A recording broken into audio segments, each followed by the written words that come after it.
Hey everyone, thanks for joining us tonight. If you're here with us live, leave a message in the chat box and say hi so we know that you're here. And today I'm here with Ellis from the YouTube channel Selfless Potato. So, Ellis, do you want to say hi and introduce yourself? Yeah, for sure. Like you said, I run a YouTube channel called Selfless Potato. And will admit I'm not super active on there right now just because I live with two apartment mates and I do mostly content related to atheism and skepticism, and they're Christians. So I am waiting a couple weeks until I have moved into my own apartment and I'll hopefully be more active then. But yeah, so like I said, I do content a lot of related to atheism and skepticism, but I've also done some stuff on sexuality. So it's applicable to what we're here to talk about as well. So um, yeah, I am finishing up a degree in electrical and computer engineering, and I work with a company that does embedded systems. So I'm excited to be starting up with that, and I'm excited to be here as well. So Awesome, thanks. So Alice and I actually met through an online group that we're both a part of. And I shared in that group that I wanted to do a new series on my YouTube channel where I interview people from different diverse backgrounds and talk about what writers should know when creating a character from that background. And so, since June is Pride Month, happy Pride, everyone. I wanted to start off the series with an interview with someone from the LGBTQ plus community. So, when I asked in that group if anyone would be willing to do an interview with me, Alice graciously volunteered. So, thank you for being here. yeah, thanks for Um, having me. yeah. So today, as you guys can see, the title we're talking about is pansexuality.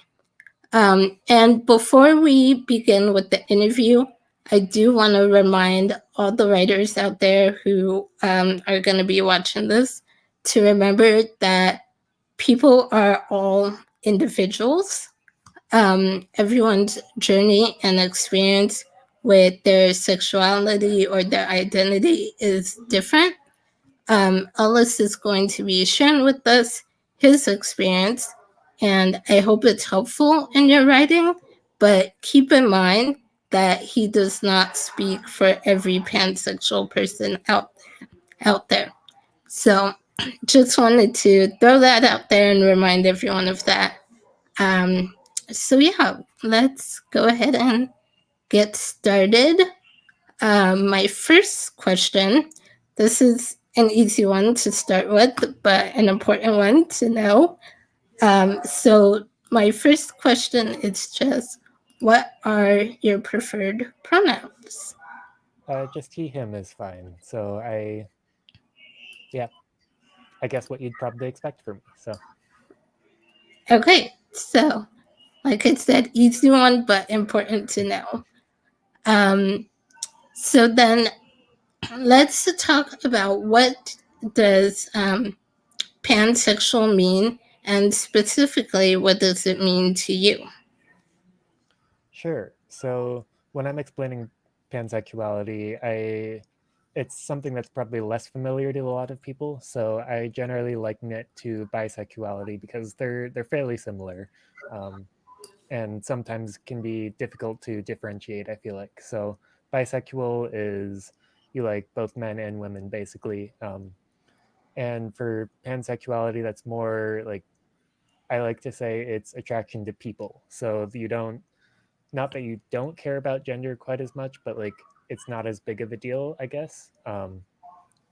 And so for me, that's sort of like I said, just an attraction to people in general, and whatever their gender happens to be is what their gender happens to be. And I think that that's more inclusive to everyone on the gender spectrum. So uh, specifically non-binary people, I feel like that's more inclusive of, because non-binary people don't necessarily identify either as a male or a female, so it's more inclusive of them, I feel like, and other people that might be similar. Good to know. Um, so, can you share a bit about your story and how you came to realize you were pansexual? Sure. So it's honestly been fairly recent for me. Like probably only within the past few months would be the first time that I would actually say that I'm pansexual. Um, but it sort of came up through. Uh, I've recently deconverted from religion, and it's sort of come with along with that.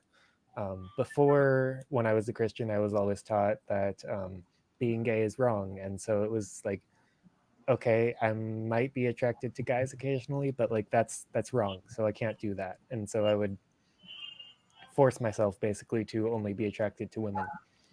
Um, but more recently, it's been like with my deconversion, it's been freeing really to be able to express myself more and be open to being attracted to everyone. And I think that the big like turning point at which I would have first said like, yes, I am pansexual is probably when I had a friend who came out to me. Um, that was the first time that it was like, okay, yes, you are a guy that I would date. So like, I think that that was probably, I don't know, 2 or 3 months ago at this point, and that was probably the first time that I would have said, like I said, that yes, I am pansexual. This is who I am. So yeah. Cool. So, you said the first time you came out and said that was with a friend, and you kind of thought, yes, this is someone who I would date, right? Mhm. So, do you ever find that when you tell someone, especially friends, if you when you come out to a friend and tell them that you're pan, do you ever get the whole "does that mean you have a crush on me" question? I'll be honest. I have not come out to very many people. Um, like I don't know. I feel like it's something that hasn't really come up that I've felt the need to tell anyone. So I can't say that I've had that happen. No. I've heard it's probably happened to other people, but for me, not something that has happened. I don't really know how prevalent something like that actually would be.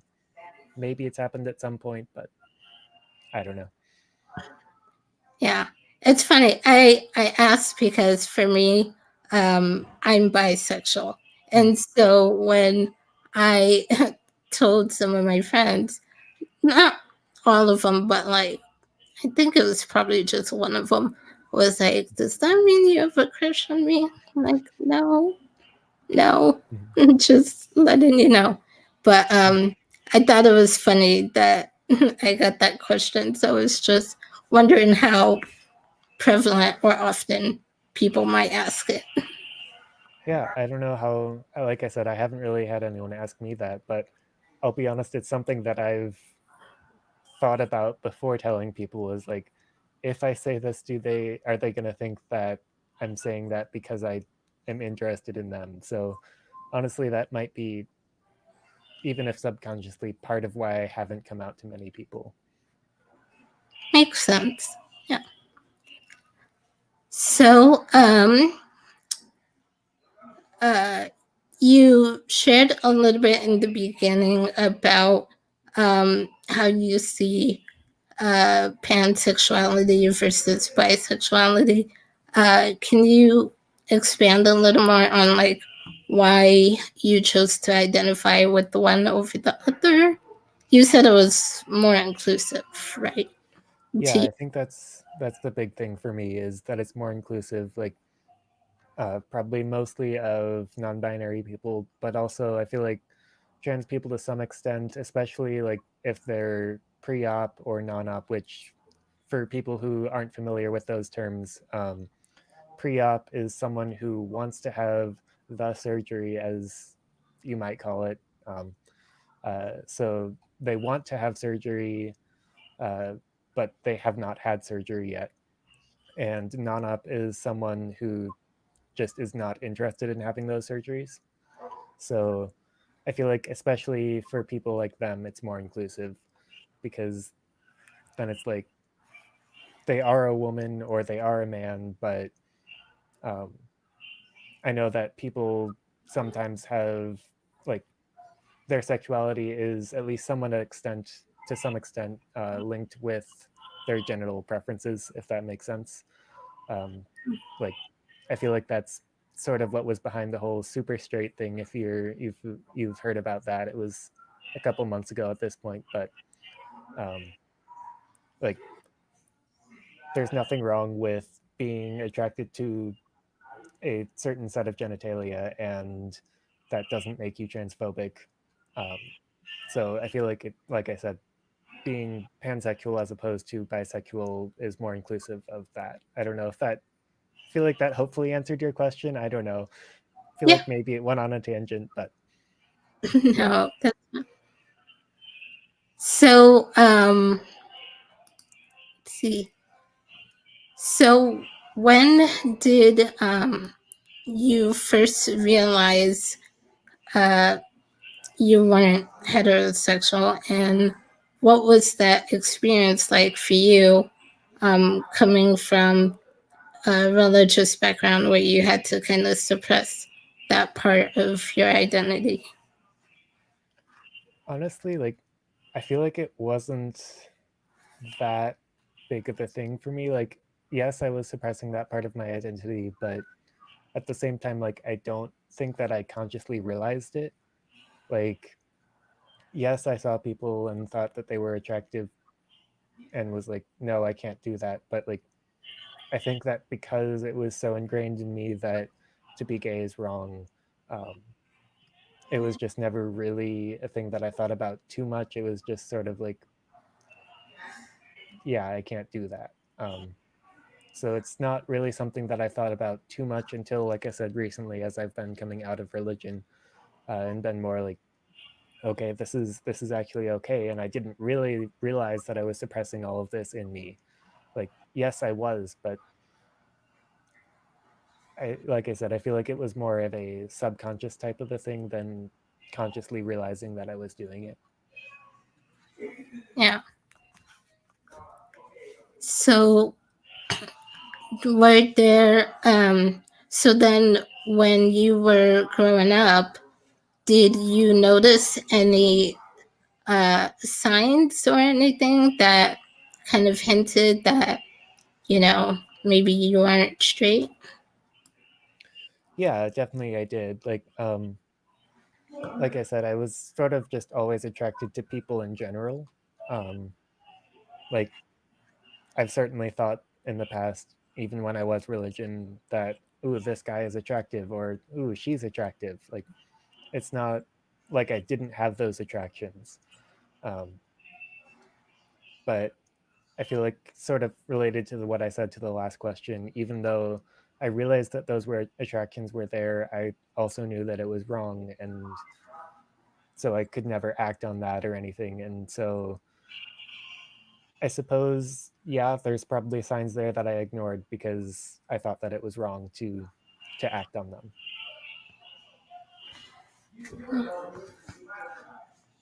So,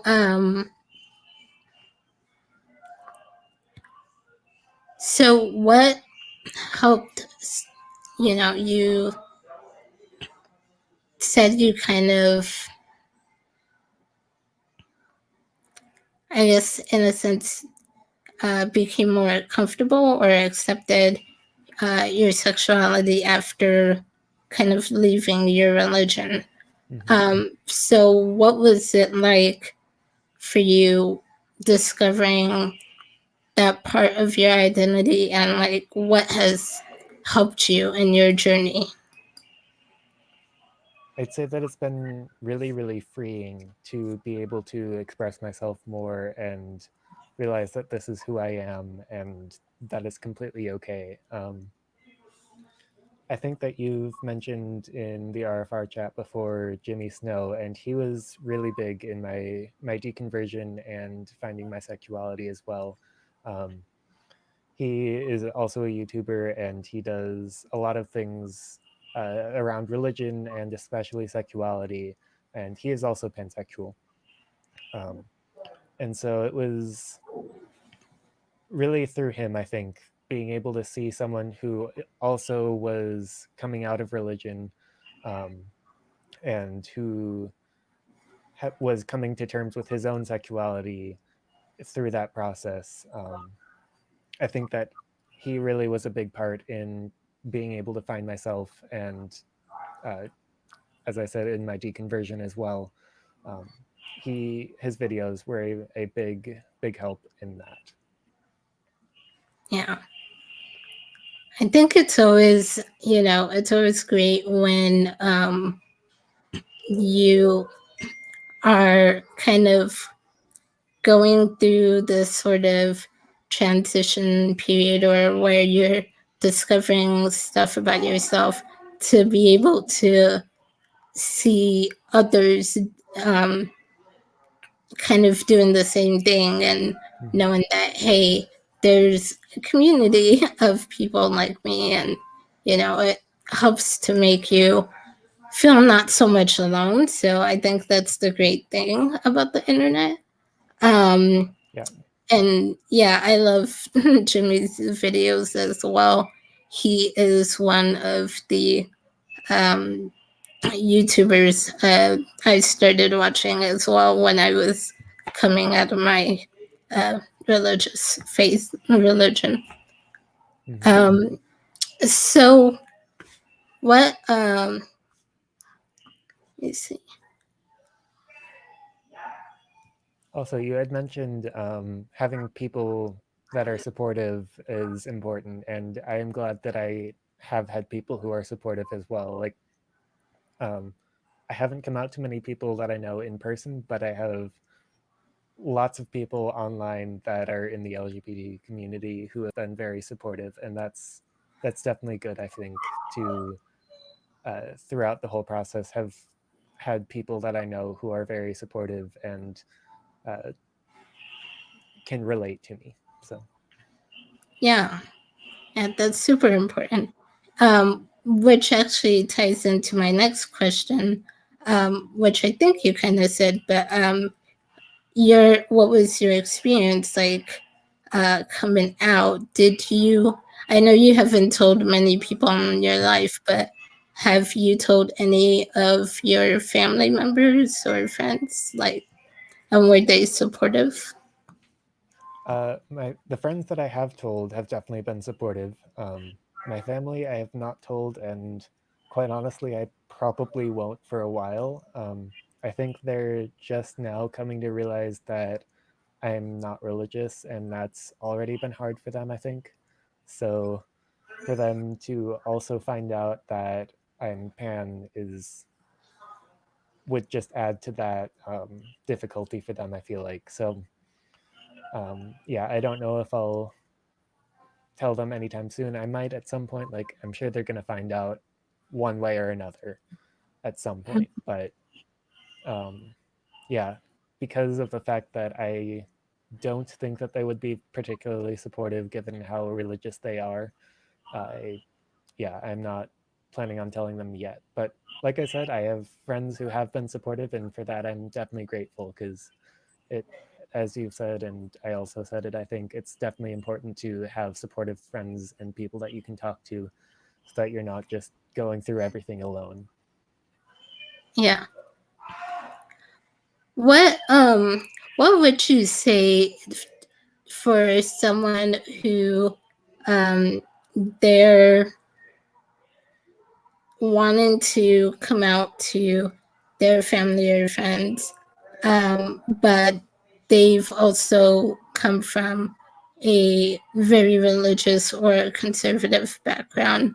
Um, what would you say to someone like that who's wanting to come out but not sure how to do it because of those that background? Sure. I would say that it's important to know like when is an appropriate time, and like there's a flow chart that it's meant for should I come out as atheist, but I feel like there's a similar thing like that same flow chart could be applicable to coming out as LGBT. Um, it has questions like, are you uh, dependent on that person financially, and those types of questions. And so I feel like that could be possibly helpful to figure out, first of all, should I actually come out to this person? And I can like send you the link to that flowchart if you want to like put it in the description or something. I don't know. But Yeah, that yeah, would be like, great. yeah, I can send that to you afterwards. But yeah, so I think first of all would be making sure that it's actually appropriate and okay that you actually come out as LGBT, first of all. And then I think that something potentially useful could be to like maybe give hints of it beforehand so that it's not necessarily like, oh, by the way, I'm gay. Like, um, I don't know, maybe just making suggestions of it in some way. I don't know what I would suggest as a possibility for that, but maybe Yeah, just sort of slowly introducing them to that idea. yeah. I that was something I kind of did when I came out to my family. Was just like, especially my mom was just trying to drop little hints and kind of say like, how would you feel if one of your grandkids or kids came out Mhm, as this? And she's also watch shows where there's a character who's gay, and mhm, the dynamic between him and his family. And I'm kind of like, remember this character, mhm, how you were mad at his mom for pushing him away, and just remember mhm. that feeling. So, you know, trying to drop hints here and there in that way Yeah. is what I did. Mhm. Yeah, and I think those are could be helpful to figure out how someone's going to respond as well. Because like you mentioned a TV show, I had something similar with my parents. Like my whole family watched a TV show in which there was a lesbian couple, and like my parents' reaction was, "Well, I used to like her." So like I know from things like that that they're not particularly supportive of the LGBT community, and I mean, of course, I've had other conversations with them about it as well, but like you can definitely take their reactions to things like that, like the hints that you're dropping, to kind of gauge how well they're going to react to a like an official coming out, if that makes sense. Right. So, I guess the next question was, how have you engaged much in the LGBTQ plus community, and what has been your experience like in the community? I have, yeah. Like I said, I have quite a few people that I know online who are LGBT, and I actually mod for a Discord server with it's for the uh, transatlantic call-in show, and so a lot of the people in that server are trans or in some other way part of the LGBT community. So that's been a lot of fun being able to mod there and just interact with so many people. Um, and there's the RFR chat as well. And like I said, I also have a few friends that I met. It was last year at some point online that they're also all LGBT. So I've gotten to really know them a lot, and it's been really nice to have people around me who are supportive and who can relate. And yeah, it's been very freeing. I think I've said that a couple times already. Yeah. Um, So, have you, I guess, I know you haven't come out to too many people yet, but have you received any negative feedback or hate that's coming out? And how do you deal with those if you have? I can't say that I've really had anything directed like directly at me. Like of course there's the internet, so there's negative comments all over the place if you look for it. But for me, I've thankfully been able to avoid it pretty easily. Like, and sometimes it's actually, honestly, in my opinion at least, fun to like seek out those types of comments just to laugh at how absurd some of them are. Like, I enjoy, like, I don't know. I think that that's one way of dealing with it is instead of taking offense at it, instead just laughing at it and seeing how absurd some of the things that people say are. Like, I feel like that's a good way to turn things on their head a little bit. Yeah, it's a good way to look at it. Um, so, uh, going back to, talking about pansexuality, and, you know, you've said it's pretty much attraction to people, you know, Mhm. no matter what their gender is. But do you find yourself attracted to certain genders more than others? I'd say I probably do, primarily probably because of my religious upbringing and having had to suppress part of me for so long. Like, I definitely do think that I have more of an attraction to women. Um, how much so that is related to religion, I don't really know, but I definitely do think that there is a uneven balance. But yeah. Hmm, it's fair, understandable. And I think most people do tend to have a preference for maybe one more than the other. Mhm. At least in my experience, when I started diving into learning more about different sexualities and bisexuality, there's always that, like, people think it's like a 50-50 Mhm. attraction, but it's like, no, it could be 60-40, Yeah. 75-20. So it's like, you know. Um, so what do you say to those who don't understand what pansexuality is? So I sort of said that at the very beginning. I'd said that it's pretty similar to bisexuality. So I think that that's probably the easiest way to explain it because more people generally, I think, know what bisexuality is at least. So being able to compare the two and say that these are pretty similar is helpful. Um, and then, yeah, like I said earlier, I feel like pansexuality is more inclusive of everyone.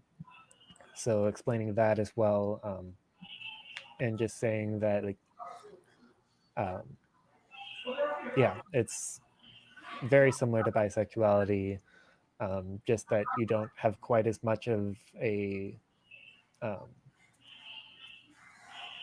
I'm blanking on the words I want to use, but like similar to bisexuality, but more inclusive. I'll just go with that.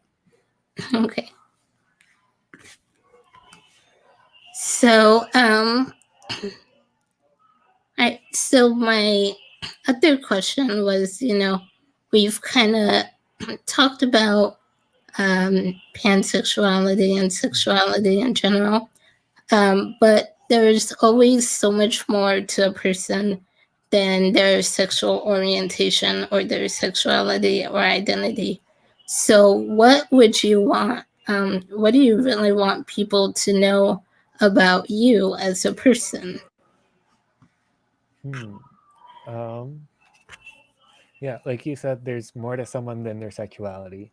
Um, so I'd say that like Like I said, I'm studying electrical and computer engineering and going into work with embedded systems. So like what are someone's passions? For me, I really love computers and working with computers and other electronics.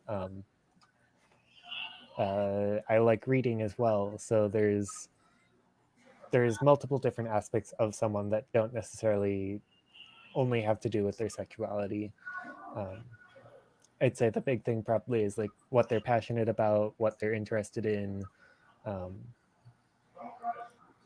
yeah, those are the big things I'd say probably. Yeah. And you know what? You said it perfectly because I'm working on an online course right now for writers on how to write diverse characters. And that's kind of the main thing I point out in the course is, you know, don't forget your characters are people, they're unique. There's more to them than the identity they identify with or the background they come from. You know, make sure you understand their passions, their goals, their motivations, things like that. So Mhm. yeah, I think you said it perfectly. Um, so what do you think, or what do you want writers to know when writing a pansexual characters? What are some things to keep in mind and some stereotypes they need to avoid? Sure. So I'd say that I think we kind of touched on this a little bit with making sure that you talk about the person as a whole, like their sexuality is not everything. So I think that's a big thing to start off with. Um, and yeah, don't well, their sexuality certainly can be a big part of them. It's not everything, so make sure that you include other aspects about the person than just like their relationship. So make your characters more of a character. Don't give them like don't have them there just so that you can have an LGBT character in your story. Give them purpose in it. Um, in terms of stereotypes, I guess this isn't necessarily so much about a pansexual person themselves, but I think that sometimes I've heard things like you can always tell if someone is gay or if they're trans or anything like that, um, or like a gaydar, something like that. And like that's not always true. There might be some stereotypes which might give things away, but those don't always.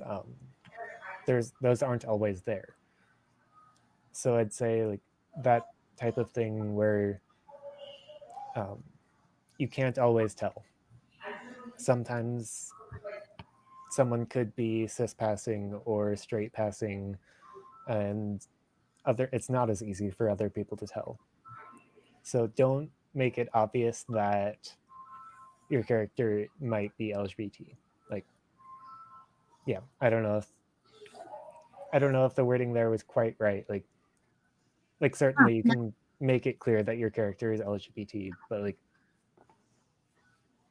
I don't know. Do you get what I'm saying? Yeah, I get it. It makes sense. You know, you want to um, obviously you want to have that representation and make it clear that you know your character is LGBT, but you don't want to rely on the stereotypes of having them look a certain way or be a certain way in order to get that across.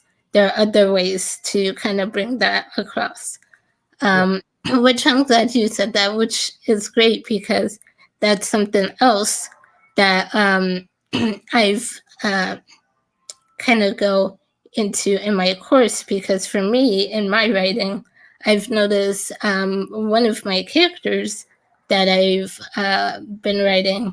Um, I stopped and I looked back at my story and I'm like, he comes off as the stereotypical gay best friend who's like really funny and offers that comic relief and that support. to the main character, and I'm like, I need to fix this. He, it's fine if he's funny and offers comic relief and support, but there needs to be more to him. He needs to be his own individual person. So I think that's very important. Yeah, for sure. So, well, since we're doing this in June and June is Pride Month, I wanted to ask, how have you or will you continue to celebrate Pride? Well, I was going to try and have like a green screen type thing behind me, but I don't actually have a green screen. And so I tried with just red sheets, but that didn't work so well. So I tried to celebrate partially by putting a pride flag behind me, but sadly it didn't work. Um, but yeah, I'll be honest, I haven't done a whole lot so far. I I really haven't done a whole lot. I'm hoping to like maybe go out with some friends or something at some point, but yeah, I'm not completely sure what I've done. I think that our Pride Parade here in Grand Rapids was actually today, so I think I might have missed that opportunity. But um, yeah, so I guess maybe I'll celebrate by coming out to someone or something. We'll see. Well, you don't have to, but yeah, it's kind of a weird time right now, I think, as well, because we're kind of like coming out of the pandemic, but not Mhm. like there are a lot of stuff opening up and places doing stuff, but there are still a lot of places that are not quite so open. And so I know for here where I live, the Pride events they've moved it to November. Mm. Okay. So yeah, so I haven't seen much Pride events for around here, Mhm. but there's different ways.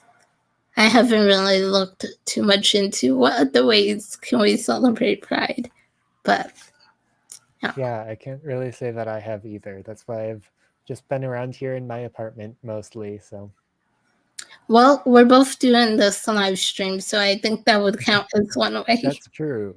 Yeah, I definitely think we can count this. That's true. All right, so um, let me see. I think those were all the questions that I have, but I did want to do um, a fun little game, a fun little game towards the end called Fact or Fiction. So, pretty much, I'm going to have some statements up on the screen, and we are going to talk about whether these are fact or whether they're fiction. All right. So, this one I always found weird, but also funny when I've heard people say this. But pansexuals are attracted to pans. Fact or Well, fiction? that's definitely fact. I can confirm. I definitely am attracted to pans. No, yeah, this is fiction. It's definitely maybe something humorous, I suppose, but no, we are still attracted to people, not pans. Yeah, I don't know how this one got started. I think maybe it was meant to be a humorous thing, but Mhm. I thought it was funny. All right. For sure. So the next one is um, pansexual is just a made up orientation so people can feel unique. I would say that this one is fiction as well. Like it's definitely an actual orientation. I am pansexual, so as someone who is pan, I can tell you that it is an actual orientation. Um, and there's, like I've said before, a subtle distinction between it and bisexuality. So even though it's fairly similar. I think there is still a distinction there that can be made, which makes it its own unique orientation. The next one is pansexuals are attracted to everyone slash they just want to sleep with everyone. This one's, I feel like this is somewhere in between fact and fiction. Like, we're not attracted to literally everyone, but like there's not as much, like you can still have your own type that you're attracted to. Like there's not just everyone that exists you're attracted to, but there's not as much like someone who's straight is pretty much only going to be attracted to women if they're a guy, or if they're a girl only be attracted to men. um, so there's not as much of that, but it's still not literally everyone that you're attracted to. Right. Um, I put that one because that's another one that I kind of hear for both pansexual and bisexual. I've heard that misconception that you're attracted to everyone, and it's like, no, not everyone. Just like straight people, like you said, you're not attracted to every man or straight girl sees, or every woman a straight guy sees. He's not going to be attracted to all of them. So, Mhm. all right. Next one is pansexuals can't be monogamous. That one's also going to be fiction, I would say. Pansexual people are just like anyone else, just a slightly different orientation. There's no reason that we have to be monogamous, but there's no reason we can't be either. Really, it's just between you and your partner. Like, if you decide you're going to be monogamous, then that's what you've decided, and that's how you'll be. So it's not like your orientation has anything to do with whether or not you're monogamous. It's, like I said, really between you and your partner, not so much between you and what your orientation is. Yeah. And I think this one comes from a lot of different stereotypes and stuff that we kind of see in the media and stuff. Like, I was there was a clip I saw and that I was working on, that it was from uh, the show Sex in the City, Mhm. where I don't even watch the show, so I don't know any of the characters' names. But one of the characters was talking about how she went on a date with a guy who was bisexual, and so she was talking to her friends, and there was all these um, you know, false misconceptions they were throwing out, that, oh, bisexuals, they're greedy, they want both, they're double dipping, whatever.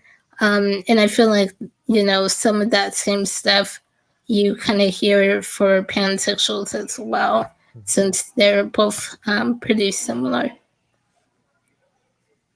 Yeah, I can't say that I've really ever heard that, to be honest, but like, yeah, it's still definitely not something that I would say is true. Like I said, it's really between you and your partner, not something that's a result of your orientation. Yeah. So the next one is pansexuals are gender blind. You're really liking all these fiction things, aren't you? I know. Yeah, I wouldn't say that I'm necessarily gender blind, but like I still see that someone is a woman or someone is a man, and like that's still an important part about them. It's just that my attraction to them doesn't rely quite as much on what gender they are. Right. Um, and the next one, let's see. Pansexuality is the same as bisexuality. Yeah, so this one I feel like we've touched on a few times already, but they're very similar, but I still think that there's a subtle distinction, uh, in that like I personally feel like pansexuality is more inclusive, and so that's I think the subtle distinction there, but um, they're very similar. So Yeah, this one I would say is a little hard to determine whether it's fact or fiction because I think mhm, everyone kind of defines um, bisexuality a little bit differently. And yeah, so I do know some people will define it to be inclusive of, non binary, trans, and other genders, whereas it's explained as an attraction to two or more genders. Um, but then there are some people who are very exclusive with the mhm, term bisexuality. So I think it depends on who you're talking to as well. sure. So Yeah, I know for me, when I think of bisexuality, like I feel like the bi part, where bi we normally think of as meaning two, um, for me at least, that I feel like is showing more like exclusively two, which I mean, of course, like you said, some people are going to be choose that to be more inclusive, but I guess for me, that's just how I normally think of it. So, yeah, and some people do think of it as that exclusive too, mm, which is why I say I think it depends on the person. Um, I I definitely use it as being more inclusive, mhm, but everyone's going to be different. for sure. So the next one, dating slash marrying a woman means you're straight now. Fact or Nope, fiction? I'd say that's more on the fiction side, and I'm still just as pan as if I were dating a guy. Um, it just means maybe you could say that I'm acting on the straight portion of me or something, but that doesn't mean that I am strictly straight. Well, the next one going along with this one, dating, marrying a man means you're gay now. Yep, similar idea. So dating a guy doesn't mean that I'm gay now, it just means I'm acting on the gay part of me. I'm still just as pan as I was before. Yeah. Okay. So the last question here I had is pansexuals are people like everyone else who just want to be able to live their lives free to be who they are. I don't know. I think that one might also be a fiction. I'm not so sure that I want to be able to live free. No, yeah, I think that this is definitely a fact. We're people like everyone else, like the prompt says. Just because we're pan doesn't mean that we should uh, be any less valid of people or any have any less reason to be free and express ourselves. We just want to be like everyone else. Right. So, had to throw in at least one fact in there. We had to debunk a lot of fiction, so had to get a fact in there. Yeah. Um, so that is pretty much all I have for today. So thank you for being here, Alice. This was so much fun, and I think this will be super helpful. Hopefully, and I'm excited to continue on with the series. But thank you for joining me tonight and being here.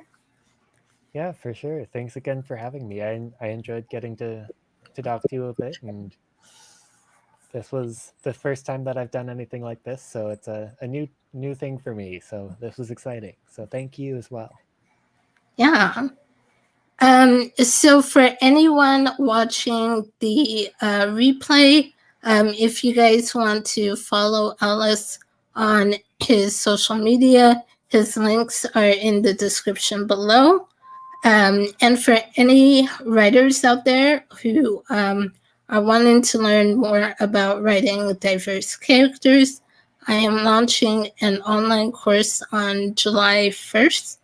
The deadline to register is June 30th, so make sure to sign up before then. The link to the course page will be in the description as well. Next month I will be doing an interview with someone from the disability community and talking about disability. So if you're writing about a disabled character, come back and join us for the discussion next month.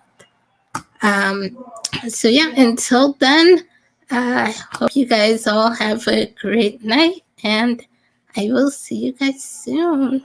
So bye. Night, everyone. Night.